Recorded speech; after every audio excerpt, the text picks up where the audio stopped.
It's Wednesday, and you know what that means. The Full Press Hockey Weekly show is back. No, not the wrestling show, but it is Wednesday, and it is, you know what that means normally.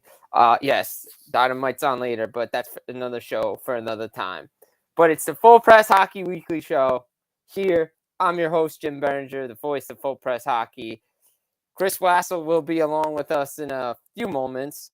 He always seems to get kicked out when this thing starts. But we are back and better than ever here on a Wednesday, coming off a highly successful NHL trade deadline show and the show leading up to that. So thank you, everybody, for tuning in. Thank you, Murray, for coming on Friday. NHL trade deadline is in the books, of course, and go check out the articles up on fullpresshockey.com for myself, looking at the winners and losers, something I would like to discuss with Chris real quick tonight as we go through it. Looking at teams like the Rangers, the Bruins, the Devils, and so on and so forth. And on the flip side of things, also we'll get into some things about, the hot topic seems to be Tampa Bay and, are they done? The overreaction, what happened, 5-game skid. We also talk the Flames, playoff races, so on and so forth.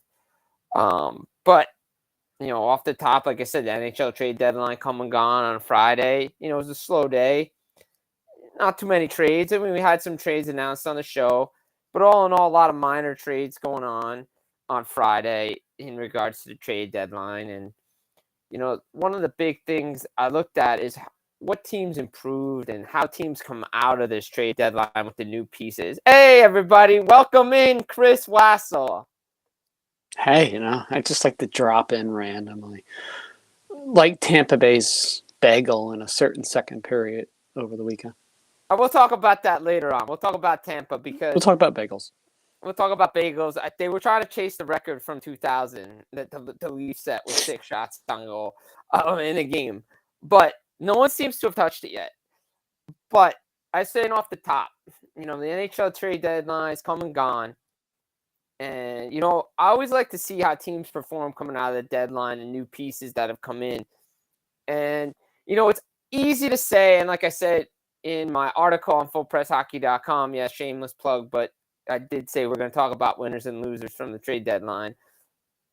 It's easy to say the Boston Bruins are the biggest winner, but the problem is they are when all 3 guys fit into the lineup so well. It's almost unfair. It's really just, it's like, okay, you're really good, we get it, but then you add these guys and then you're using really bad grammar, even more good and downright scary.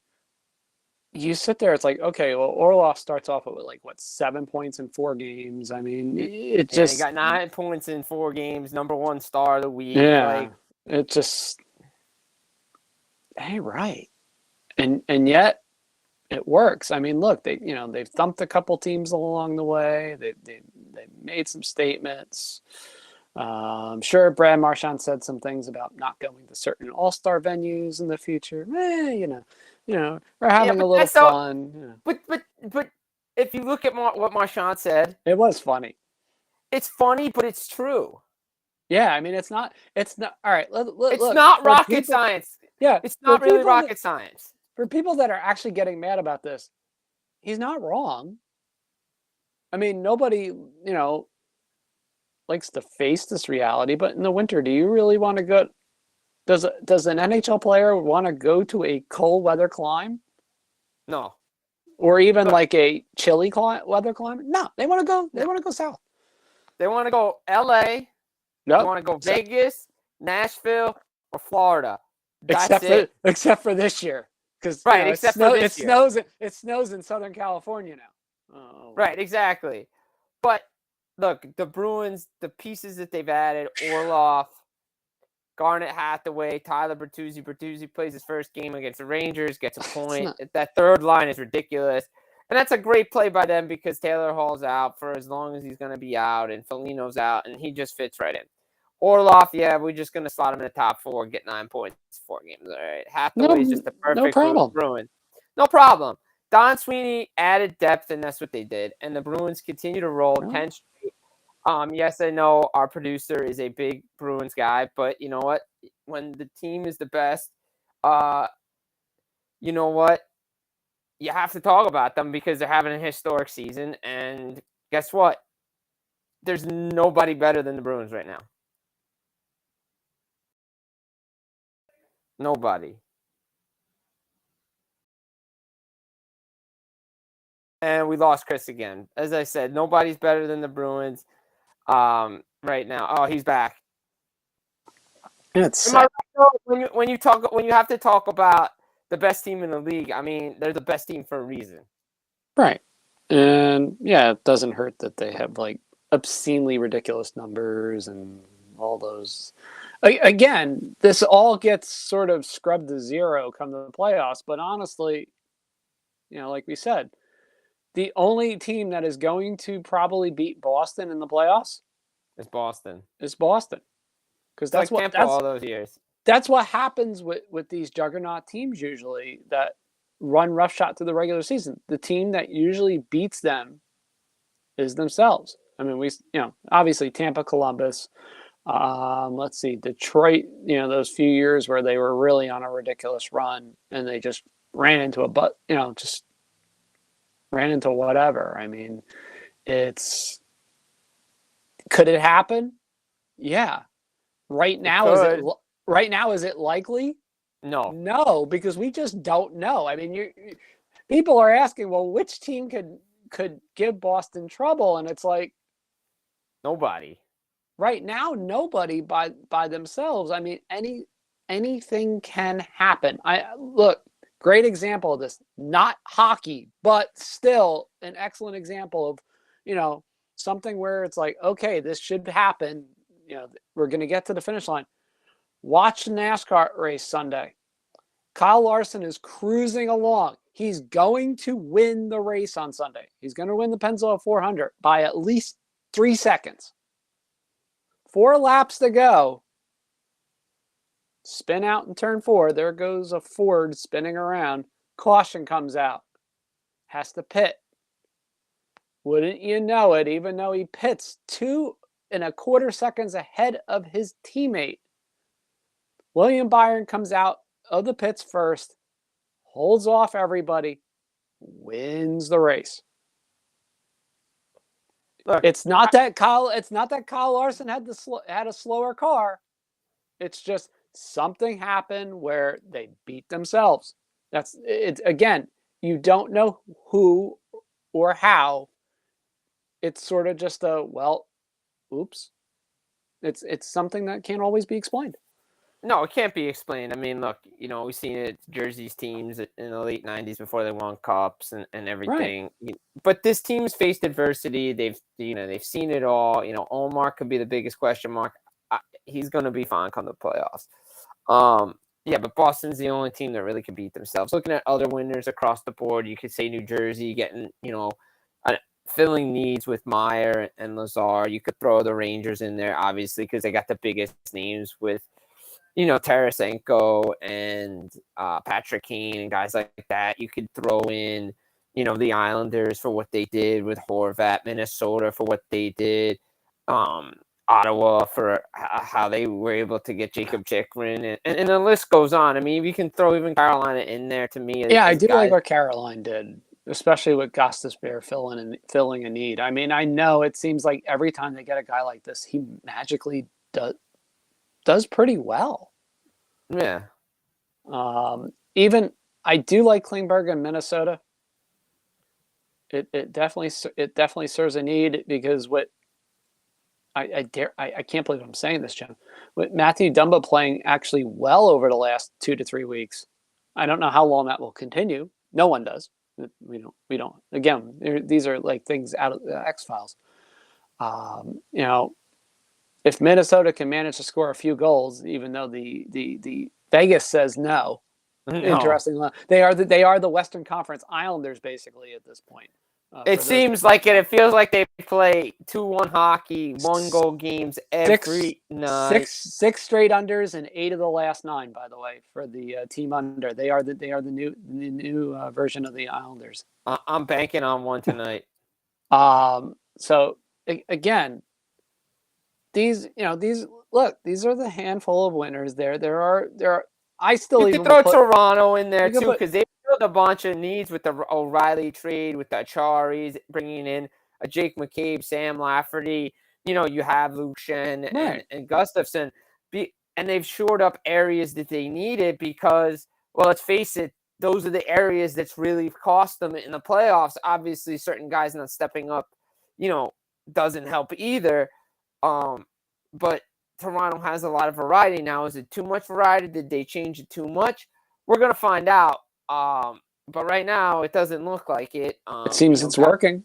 It seems to be working, and Shen's still out in Vancouver with with his wife. He didn't come back east yet. When these guys get assimilated fully, they're gonna be a tough out, and you never know. And I think those are teams that you really look at as winners because they Right. It's sad to say, but every one of them, pretty much outside of Minnesota, it's all from the Eastern Conference because it's a juggernaut. Yeah, this is the arms race of arms races. Now, of course, hey, we're not going to have 8 teams with 100 points or more this year. Okay, so we're going to have like 6, but those 6 teams, any one of those could win the Stanley Cup. Right. Jeez. Obviously. I mean, look, the 6 teams in the East right now, you got the Carolinas, the Bostons, Toronto, Tampa, New Jersey, the Rangers right now. Can win. I'm not saying other teams in the wild card position can't win. I'm not saying they can't make a deep run. It's going to be tough, though. Obviously, you have winners, and then there's losers. And to me, a couple of big losers, Calgary, Florida, Vancouver, and Colorado, and various reasons. To me, Vancouver should have done more than they did. Yeah, I understand you got rid of Horvat, you got rid of Shen. Okay, you traded those guys away. That's great. You have another guy that people wanted was Brock Besser. I know JT Miller's name was out there later on in the week, later on that day. They just couldn't close stuff. They should have moved Besser, and I think it would have been a successful trade deadline. I think they needed to be more active than they did. Calgary and Florida could throw in the same thing because, yes, I know Calgary's won 2 games in a row. We're going to talk about them later. But standing pat and not having a plan or bringing in guys that you think you need or selling off assets like Nashville did, like Washington, St. Louis did, I'm just not sure. You're just saying to me, standing pat's good enough. I'm not sure with those 2 teams it was good enough because they're mirror images of each other this year. Yeah, it's a considerable problem. I mean, look, Florida was in the ultimate catch-22. Are they really good enough to make the playoffs? Again, that's like you could have a 2-hour podcast just on whether or not Florida is good enough to make the playoffs right now, and you could list enough good pros and cons to literally fill an entire laundry hamper. It's that bad. It's that crazy. The problem is they just didn't really do anything. They thought they're banking on the idea that keeping the band together. Oh God, I feel like I'm having a Pittsburgh deja vu moment. Is enough to make this work. And you argue Pittsburgh's kind of the same way, and at times it works, and at times it it's weird. Work. Yeah, Pittsburgh is like the oddball because it's like they'll reel off like 5-6 or 6-7, and you'll think, wait, and then all of a sudden it's like, oh no, here we go. We're going to lose 4 or 5, and then we're going to start questioning everything and everyone. And unfortunately, but if you look at Pittsburgh, and not to cut you off there, but they add Benino and they make that was a move they made, and I still think they should have addressed their goaltending. You know what? You're down 4-0 to Columbus. That game should have been over. They come back because it's Columbus. Columbus. Still, am I confident enough this team's going to win a playoff round? They haven't won one since 2018, and it just doesn't look like that. It's just something is missing, and I think if they could have gotten that goalie, I think I would have had a little bit more confidence in them. They, at the very least, needed a stabilizing influence in goal. Right. They need somebody that can stay healthy. Right, exactly. I mean, look, Casey DeSmith to me is not the answer. Columbus is bad enough where you can come back and 4-0, but even still, why is this doing this? It's just so crazy. It's just so crazy with with Pittsburgh, what they did on Tuesday night, down 4-0, come back, Crosby gets the OT winner to stay alive. But, and I also mentioned Colorado as a loser. We all know it seems like Gabriel Landeskog is going to be LTIR. Yeah, he's skating, as our buddy Brandon Voigt shows us, covering the Avalanche for Full Press NHL, Full Press Hockey out there. But to me, that's a missed opportunity to add a second-line center because there were guys out there that could have helped this team succeed, especially down the stretch, and give them that touch that they didn't have because Nazem Kadri's in Calgary, and they're missing Naz so bad right now in Colorado. Gorgiev's playing well. They're right there, but it seems like they're teetering on. Is it panic time? Can they make it? Can they get in? Central is just so tough in the Western Conference. And if you look at it, they're playing a lot better, 7-2-1 over the last 10. But, Winnipeg's right there. Calgary's charging. What about Nashville, Minnesota? Like, all these teams are just bottled together. So I think it's a missed opportunity. Put them on LTIR. Hey, say, you know what?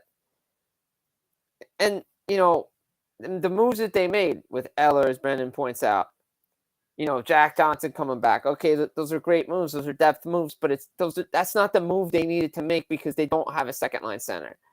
And that's just my opinion. And I'm not around the team all the time, but I think it's just a missed opportunity to fill a position of need with Colorado. Then there's Tampa Bay, our friends down south, the Lightning, 3-time defending Eastern Conference champions, 2-time Stanley Cup champions over the last couple of years. Sky's falling in Tampa. Is it, though? Is the sky really falling? Because to me, as I put out Sunday after they lost 5-0, are we going to overreact to them losing 5 straight? Not a lot of shots on goal. As Chris says in the private chat, here he's back. They seem to do this every year, and you're right. And before we I want to get your thoughts on that, but I also want to say, do you agree that it was a missed opportunity by Colorado at the trade deadline not to fill the need at second-line center? Colorado had a couple easy chances to get a 2C. It wouldn't have hurt. It's not going to kill them. I mean, look, we talked about this. Get that second center acclimated. Is he going to play with Gabriel Landeskog? Maybe in April.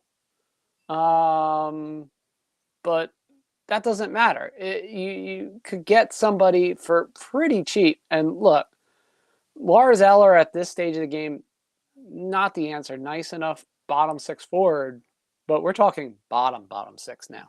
Right, exactly. Very bottom 6. Doesn't have the wheels really to play with Colorado. I mean, look, we saw what happened last night with 2/3 of a Colorado lineup that was motivated against San Jose. But again, it's San Jose.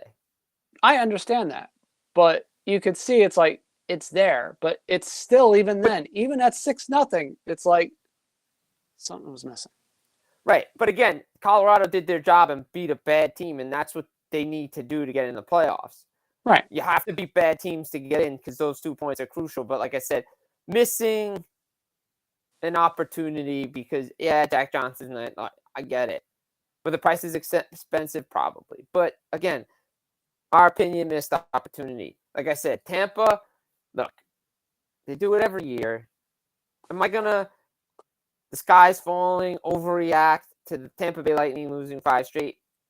It's a little concerning for a team that's in 3rd place in the Atlantic. But like I said, are we going to overreact and say this team can't win a playoff round? No. They had 0 shots on goal in a period against Carolina. Folks, when a team plays as much hockey as the Tampa Bay Lightning have played over the last 3 years, and I understand there have been breaks with COVID and shortened season and this and that, it takes a toll on the body. That is why it's so amazing what the Islanders did in the 80s, going to 5 straight Stanley Cup finals. I know the Yeah. schedules are different. I know there were less teams. It still takes a toll on your body. These guys are well-oiled machines, but even these guys break down, and you can see it. Not to mention, a certain guy, I believe, wore 27 for this team, is not there anymore. He was a rock-solid defenseman that blocked a lot of shots, took up a lot of minutes, and is in Nashville because he was a cap casualty. Ryan McDonough's loss is bigger than people think it is. And and Jan Ruda too, because those two guys were big time pieces to those championship teams. Right. I mean, look, we say it ad nauseum. Defense wins championships. It may not win it in a glamorous way, but without that, you're not going to lift the Stanley Cup.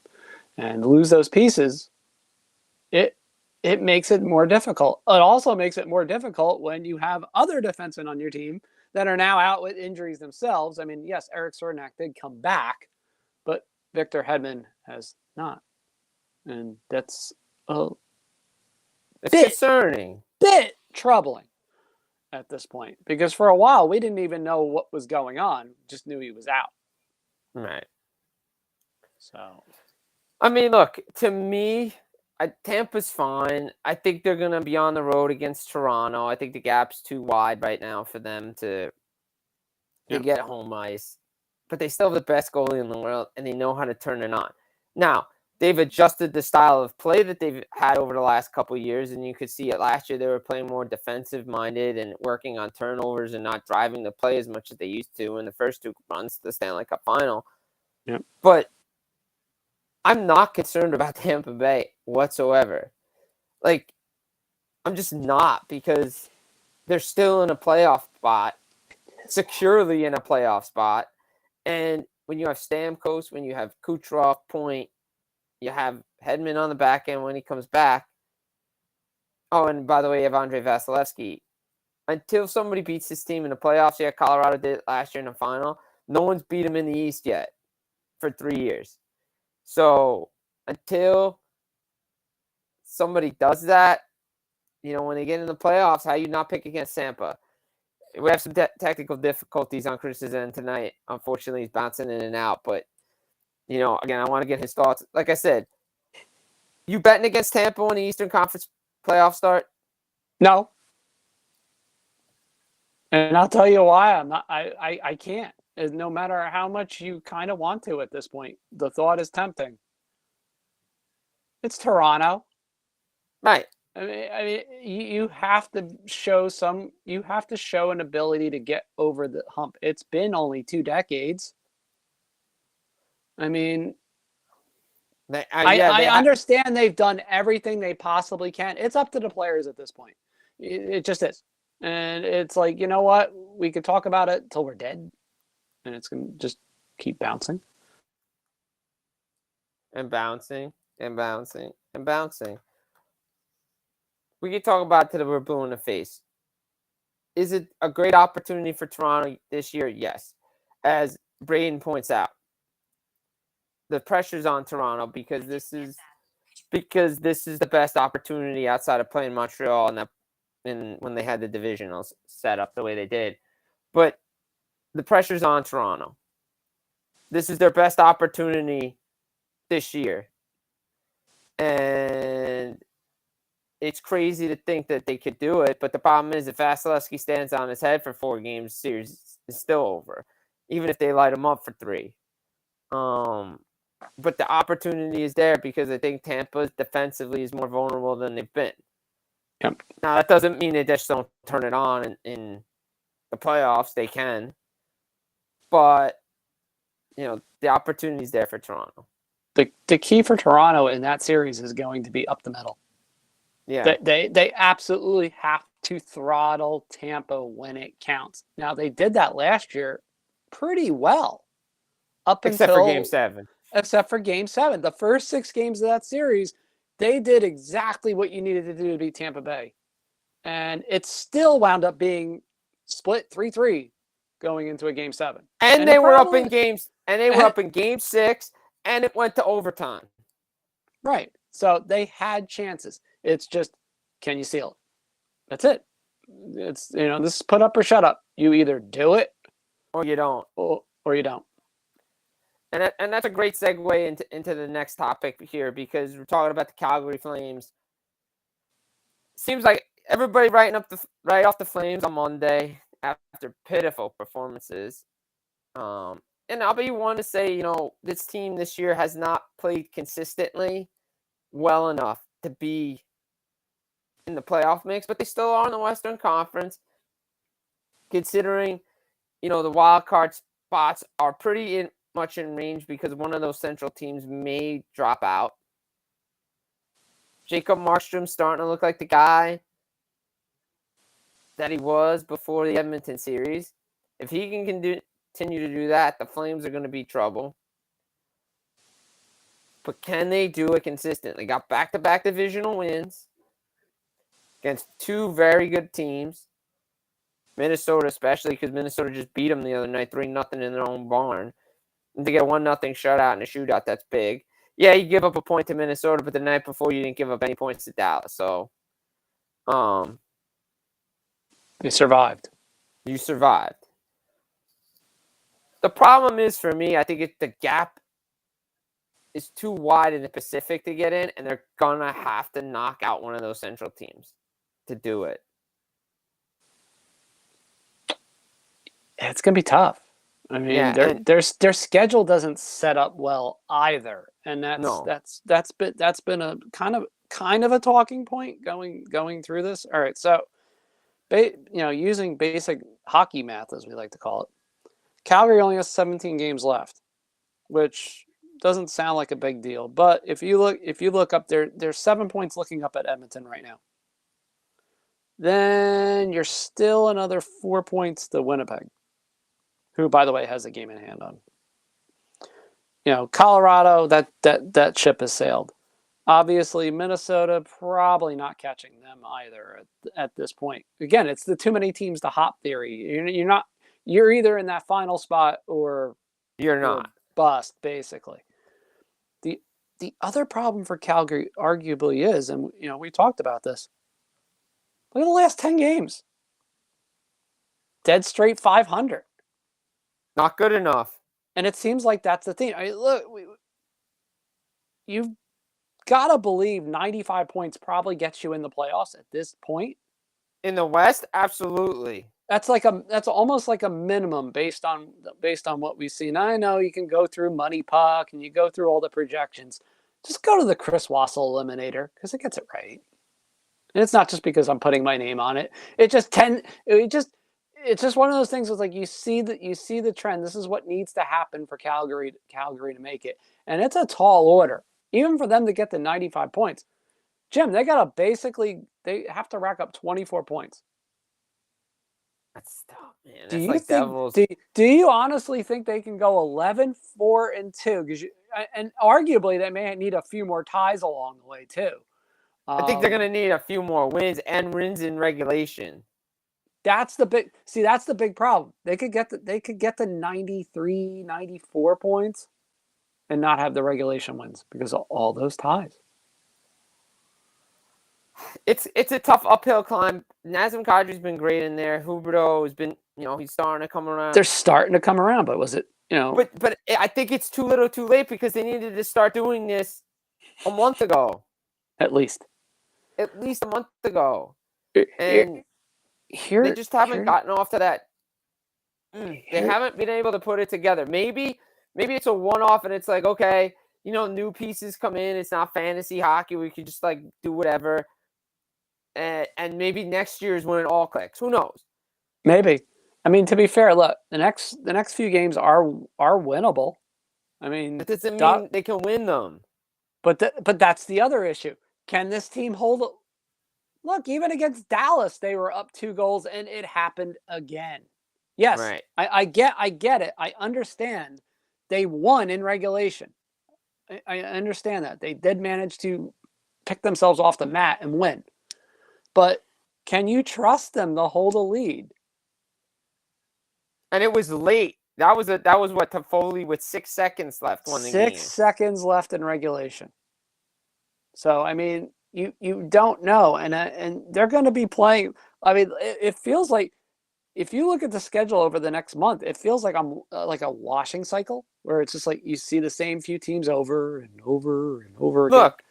Look, Calgary, yeah, they have that might be they one have good thing for them. That look, might they be the have one Anaheim saving grace. next.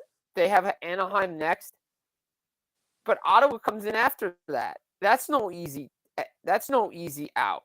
Ottawa's another one. You don't know what you're getting. Well, unless they play Chicago, then you know it's a loss. But Right. But look, you look Arizona, Vegas, Dallas again, LA, Anaheim, Vegas, San Jose, LA. see, it's like a washing machine. It really is. They just It keep really playing is. like I mean, they play the same teams. And that Winnipeg game in the middle, coming out of Chicago, going to Winnipeg after you play on a back-to-back in April, that could determine a lot. Yeah. For those that don't know, Calgary plays 3 games and 4 nights as April starts. Ooh. I don't care if it's Anaheim, Chicago, and Winnipeg. That's dangerous right there for a team that literally has zero, almost negative margin for error at this point. They have negative margin for error. They have no room for error. Calgary needs to win games. It's like that Jersey run when they first made it in '88. They did a great thing, but then they had that other, when John McClain left and Lemaire took over, they had to make another run. They came up short because they started it too late. I think we're going to see that with Calgary. I think Winnipeg finds a way to turn it around, and I don't know if they get in. Now, they've picked up 4 points in 2 games. Let's see if they can beat Anaheim. You got 6 points. But again, they don't have a game in hand. Next 3 games, they probably have to take at least 5 out of 6 points. They have to. They have to send that Ottawa game has to go to overtime. You have to figure out a way to do it. All right, got to answer the elephant in the room question because I've heard this about 10 different ways over the last couple months. Any chance Daryl Sutter is gone? Oh, you bet your rear end. Brandy's gone. I think he may be gone regardless. Even he may want to go back to farming for a little while again. I mean, it fits in his career pattern at the very least. It does. I mean, look, there's still a long way to go, but the runway for this Flames team is getting shorter and shorter and shorter. And, I may be a Devils fan, but I can watch hockey and analyze it, and I understand what I've seen from the beginning of this year for this team. And the fact of the matter is they have been too inconsistent. Like we said with the Florida Panthers, too inconsistent. And the way the West is, Central jockeying for position, they're not catching the Oilers, because Seattle, LA, and Vegas are locked in. They're not catching Edmonton. So it's one of those Central teams because Chicago Colorado, and Winnipeg can flip-flop. And they even have to look behind them to a point. I mean, Nashville's I don't think Nashville's making the playoffs, but still. They could take a couple points away where Calgary could use those. Right. Exactly. That's what's going on with Calgary in the Western Conference. The Eastern Conference, as we said before, it's fun. It's fun. It's a gauntlet right now. It really, really is. And Ottawa had a bad loss against Chicago. That's just a bad loss. You can't have losses like that. Now, we've seen the Islanders rebound from bad losses. Vancouver, Montreal. You can't have those type of losses. But they seem to be in the driver's seat with this thing here in the East. And it feels like they may be getting in because the way they're playing. Granted, they've played the most games, 66 games played. The teams behind them have games in hand. those teams are not winning those games in hand, and when they have a plus 12 goal differential, it seems like the Islanders' chances are getting better and better to make the playoffs. Where I look, and Pittsburgh, like I said before, am I confident this Jim, team's is going to? my plus 325 going to actually time right and hit? Because I mean, that literally was like there for like about 24 hours. I think so. I think that was on DraftKings and Sports Interaction for all. I can't even say 12 hours. I think it was less than that even. And then it just dropped, and then it went off, and then when it came back, it was like plus 150, and I'm like, ooh, I think I got something here, and it took a shot and the reason why was because of the teams behind the Islanders. Confidence in Pittsburgh. Nah. We've talked about them on the trade deadline. We said do we really believe that they have the goaltending to do something here? They haven't won a playoff series since 2018. Florida, again, they're like the Calgary Flames of the Eastern Conference. So inconsistent, but Bobrovsky's getting hot at the right time. Can they pull off some wins? They're going to have to get it together, but they got a tough schedule. They got a murderer's row schedule like the Flames do. It's kind of funny how these teams are mirror images of each other. I mean, you think about it. You look at their schedule. I mean, you play Chicago, Winnipeg. I mean, back to back. Then you got Montreal, Jersey. You got in there Toronto, the Rangers, Ottawa. These are some big divisional games for this team. I mean, it's not going to be easy for them to get in whatsoever. Buffalo's right behind them. They've given up some games that they probably shouldn't have given up. I.e., Columbus and along the way, Edmonton, Connor McDavid put the team on his back, but last night against the Islanders, you need to get a point there. They got a tough schedule ahead with Dallas and the Rangers, Toronto in there. Not going to be easy for them. And it's just, you just look at it and you're just like, is the Metro going to get 5 teams in? Can the Senators get something going? I mean, Cam Talbot's out. That's going to hurt them. Augustus has been playing out in Minnesota. You kind of wish you kept them. Now, feels like you're playing, and then there's Washington still kicking the can. But I feel like that gap's too many teams to pass, too much inconsistent hockey. Defense isn't good enough, though. Rasmus Sandin has 5 points in 2 games, so that he was a great addition. But it just feels like it's Ottawa, Florida, Pittsburgh for the final spot in the East. I don't know.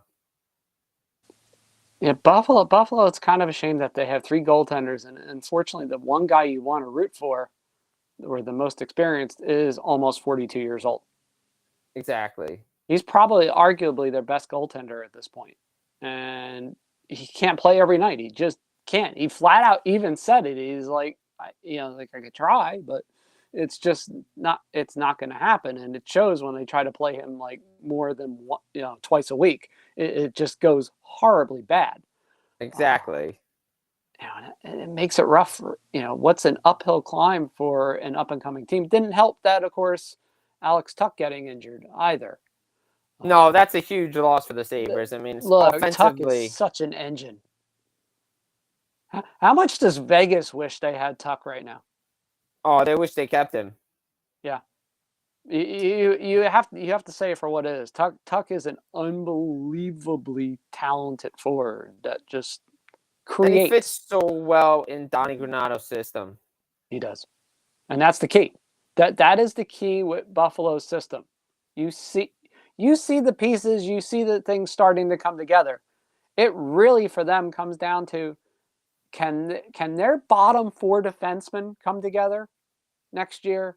And can they find one goaltender to start 50 games? That's really what it comes down to. Consistently and play well because they're playing meaningful games like the Senators are playing meaningful games. But they're not getting consistently. And like I said, you kind of wish the Senators didn't trade Philip Gustafson because they could use him because Cam Talbot, again, with the injury ninja. It's just, you're going to rely on Sogart now, and you're getting because the way Talbot had been playing. He started to bounce back finally. He bounced back. He had a great game against the Rangers. Comes home, they have another great game, and you're just like, man, if he can keep it together, the way the Senators team, you feel confident enough that they can get in. You never say never, because we saw it with the Hamburglar, but I don't know. I don't know. It's getting late fast. Yeah, it is. It's getting late fast, right? I don't know if Sogar can be the guy. I don't know. But Chikrin's been a great addition, but they just fell flat against Chicago, and you can't have that kind of performance if you want to make the playoffs, especially with a team like Florida ahead of you. Maybe Pittsburgh does get in because the teams behind them just fall off.